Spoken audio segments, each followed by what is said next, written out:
नमस्कार, तरुण भारतच्या न्यूज बुलेटिनमध्ये आपल्या सर्वांचं स्वागत। मी अमित कोळेकर आजच्या ठळक बातम्या देत आहे। लोकमान्य मल्टीपर्पज कोऑपरेटिव्ह सोसायटी आणि लोककल्प फाउंडेशन यांच्या संयुक्त विद्यमाने आयोजित लोकमान्य मॅरेथॉन 2025 या बहुप्रतीक्षित उपक्रमाचे आयोजन उद्या रविवार दिनांक 12 जानेवारी रोजी सकाळी 6:30 वाजता आरपीडी कॉलेज ग्राउंड येथे होणार आहे। फिटनेस, सामाजिक बांधिलकी आणि शिक्षणाला प्रोत्साहन देणाऱ्या या स्पर्धेला यंदा राष्ट्रीय आणि आंतरराष्ट्रीय पातळीवरील स्पर्धकांचा अभूतपूर्व प्रतिसाद मिळाला आहे। या विशेष प्रसंगी भारताची टेनिस सम्राज्ञी सानिया मिर्झा प्रमुख पाहुण्या म्हणून उपस्थित राहणार आहेत। तरुणांसह ज्येष्ठ नागरिकांचा उल्लेखनीय सहभाग यावेळी पाहायला मिळणार आहे। वयाची सीमा ओलांडून उत्साह आणि जिद्द दाखवत त्यांनी या स्पर्धेला सामाजिक संदेशही दिला आहे।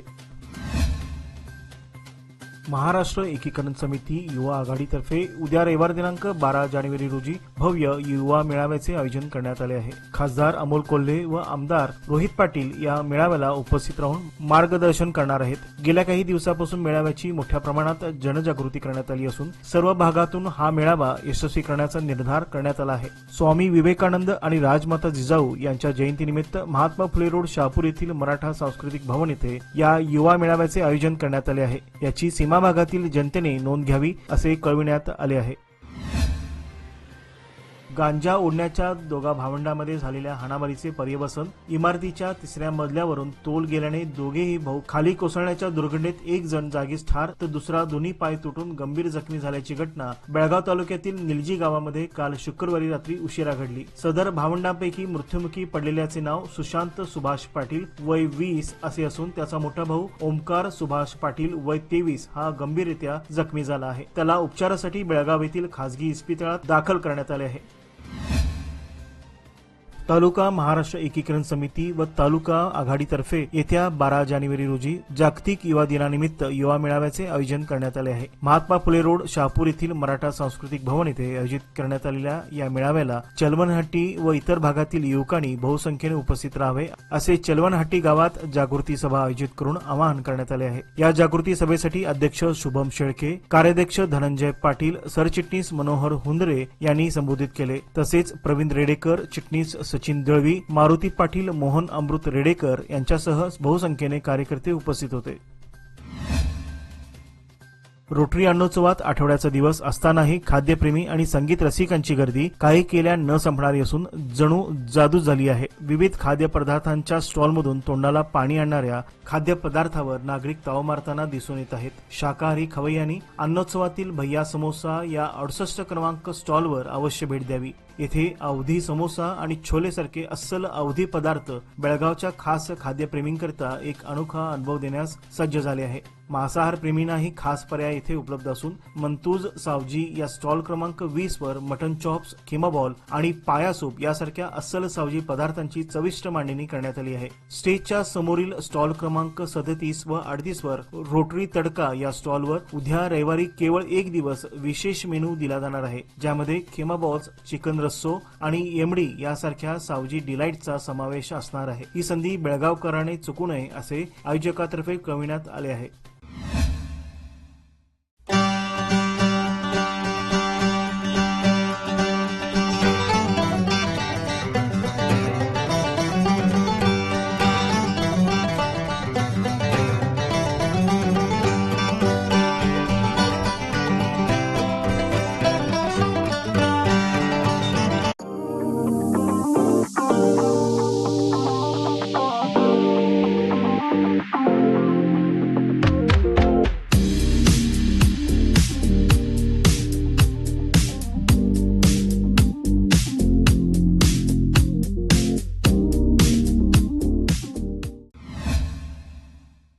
आपल्या मतदारसंघातील सर्वसामान्य नागरिकांचे छोटे मोठे शासकीय काम, वाढत्या व्यसनाधीनतेवर आळा, कचरा उचल, शिक्षण तसेच क्रीडा क्षेत्रात कार्य करणाऱ्या विद्यार्थ्यांना प्रोत्साहन देत मदत कार्य करण्याहेतू आमदार आसिफ सेठ यांनी बेळगाव उत्तर मतदारसंघात एका नव्या फाउंडेशनची सुरुवात केली आहे। या फाउंडेशन अंतर्गत विविध उपक्रम राबविले जाणार असल्याची माहिती आज शनिवार दिनांक 11 जानेवारी रोजी आयोजित एका कार्यक्रमात आमदार आसिफ सेठ यांनी दिली। नवीन वर्षाच्या सुरुवातीलाच या उपक्रमाकरिता प्रशासकीय अधिकारी उपस्थित होते. तसेच सर्वसामान्य नागरिकांच्या रखडलेल्या प्रशासकीय कामांचा तिढा सोडविणार असून शहरातील शालेय मुलांच्या शिक्षणासाठी, नागरिकांच्या आरोग्यासाठी व बाल गुन्हेगारी रोखण्यासाठी सदर फाउंडेशन कार्यरत राहणार आहे, असे आमदारांनी सांगितले. याप्रसंगी युवा नेते अमान सेठ यांनी बेळगाव उत्तर मतदारसंघातील वार्डनिहाय आरोग्य शिबिराचे आयोजन करून वाढत्या आरोग्याच्या तक्रारी जाणून घेऊन तसेच नव्याने उद्भवणाऱ्या संसर्गजन्य रोगाचे निदान करण्या हेतू आरोग्य तपासणी शिबिराची लवकरच सुरुवात करण्यात येणार असल्याचे सांगितले.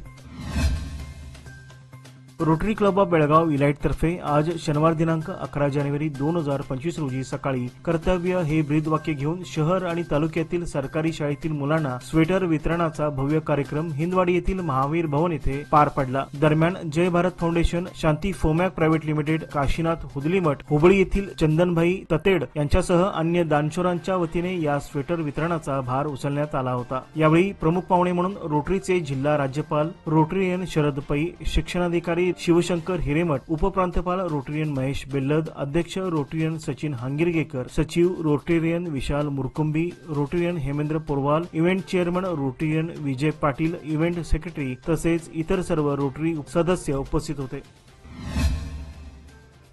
सध्या बेळगाव महानगरपालिकेकडून सुखा आणि ओला कचरा विघटन करून कचरा उचल करण्याच्या प्रक्रियेवर भर दिला जात आहे. विविध स्तरातून याला जनजागृतीद्वारे नागरिक उत्तम प्रतिसादही देत आहेत. मात्र चिकन दुकानात निर्माण होणारा कचरा उचल करण्याकडे महानगरपालिकेचे स्वच्छता कर्मचारी पुढे येत नसल्याची तक्रार चिकन दुकान व्यापारी वर्गातून होत आहे. त्यामुळे बेजबाबदार कर्मचाऱ्यांना सक्त समज देऊन ही समस्या सोडवावी अशी मागणी आमदार आसिफ सेठ यांच्याकडे एका निवेदनाद्वारे करण्यात आली आहे. यावेळी आसिफ मुजावर, प्रशांत भादवणकर, तौसिफ मोमीन यांच्यासह इतर व्यापारी वर्ग उपस्थित होते. 2 दिवसापूर्वी पोलीस कर्मचारी मंडळाची बैठक झाली होती. या बैठकीत पोलीस कर्मचाऱ्यांच्या बदल्यावर महत्वाचे निर्णय घेण्यात आले. या निर्णयाच्या अनुषंगाने डीसीआरई बेळगावचे ज्योतिबा कदम यांना वाहतूक उपविभाग बेळगाव येथे बदली करण्याचा आदेश देण्यात आला आहे. हा आदेश तात्काळ लागू करण्यात आला असल्याचे समजते. नवे पाऊल, नवा संकल्प लोकमान्य सोसायटी सादर करत आहे. लोकमान्य शुभारंभ ठेव योजना, जी देते तुमच्या ठेवीवर आकर्षक व्याज. ज्येष्ठ नागरिकांसाठी 0.5% अधिक व्याज. अधिक माहितीसाठी कॉल करा 1800-212-4050. लोकमान्य, जिथे पैसा वाढतो आणि नातं वृद्धिंगत होतं.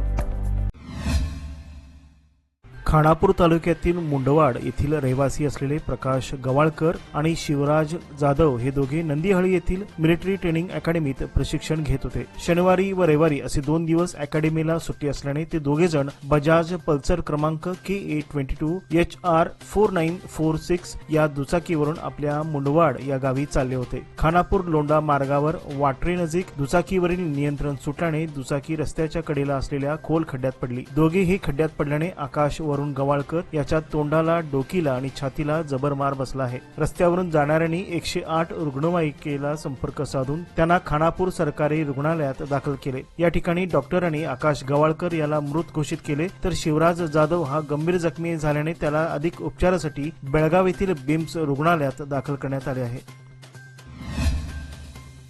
बेळगाव अक्कलकोट येथील श्री स्वामी समर्थ अन्नछत्र मंडळ यांच्या वतीने 21 नोव्हेंबर रोजी गुरुपुष्यामृत मुहूर्तावर सुरू झालेली पालखी परिक्रमा महाराष्ट्राच्या विविध भागात फिरून 13 जानेवारी रोजी रात्री बेळगावात दाखल होत आहे. पहिल्या दिवशी स्वामी समर्थ पालखीचा मुक्काम हाटीवळ गल्ली शहापूर येथे असणार असून 14 जानेवारी रोजी दत्त मंदिर वडगाव येथे परिक्रमेनंतर पालखी आदेश बर्डे यांच्या गुडशेट रोड येथील निवासस्थानी मुक्कामास राहील. याप्रमाणे 15 ते 18 जानेवारी दरम्यान स्वामींच्या पालखीचा दौरा बेळगावातील विविध भागात असणार आहे. या पद्धतीने महाराष्ट्र, कर्नाटक, गोवा येथे परिक्रमा करून पालखी पुन्हा 26 जून रोजी अक्कलकोट येथे प्रस्थान करेल. पालखी परिक्रमेचे हे यंदाचे 28वे वर्ष असून सर्व ठिकाणी भाविकांनी उपस्थित राहून श्री स्वामी समर्थांच्या पादुकांचे दर्शन घ्यावे असे आवाहन पालखी परिक्रमेच्या आयोजकातर्फे कळविण्यात आले आहे.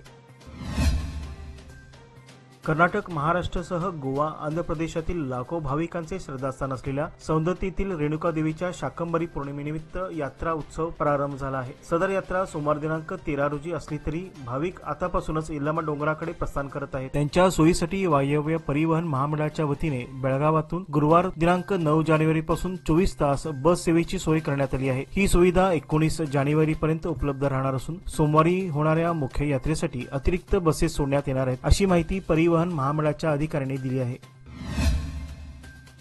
बेळगाव गोवा महामार्गावरील खानापूर पासून अनमोड पर्यंत गेल्या 8 वर्षापासून काम संत गतीने चालू आहे। गेल्या 8 वर्षात सदर महामार्ग 4 वेळा कारवार जिल्हाधिकाऱ्यांच्या आदेशावरून बंद करण्यात आला होता। 2017, 2021 साली व त्यानंतर रेल्वे विभागाच्या डबलिंग कामासाठी 2023 व 2024 साली हाती ब्रिजवर पाणी साठल्याने बऱ्याच महिन्यांच्या कालावधीकरिता बंद ठेवण्यात आला होता। सदर रस्ता बंदमुळे अनेक प्रवासी, स्थानिक रहिवासी व वाहनधारकांना या मार्गावर अवलंबून असणाऱ्या उपजीविका चालवितेवेळी मनस्ताप सहन करावा लागतो। आता पुन्हा अनमोड नजीक ब्रिज बनवण्यासाठी 3 महिन्यासाठी हा रस्ता बंद करण्याची मागणी कॉन्ट्रॅक्टरने अधिकाऱ्यांना केली आहे। येथे बांधण्यात येणाऱ्या ब्रिजची रुंदी केवळ 6 मीटर इतकी असून एकाच वेळी 2 मोठी अवजड वाहने या ब्रिजवरून जाऊ शकणार नाहीत। या ठिकाणी ब्रिजची आवश्यकता नसून ब्रिजची बांधणी रद्द करण्यात यावी अशी मागणी येथील वाहनधारकाकडून करण्यात येत आहे।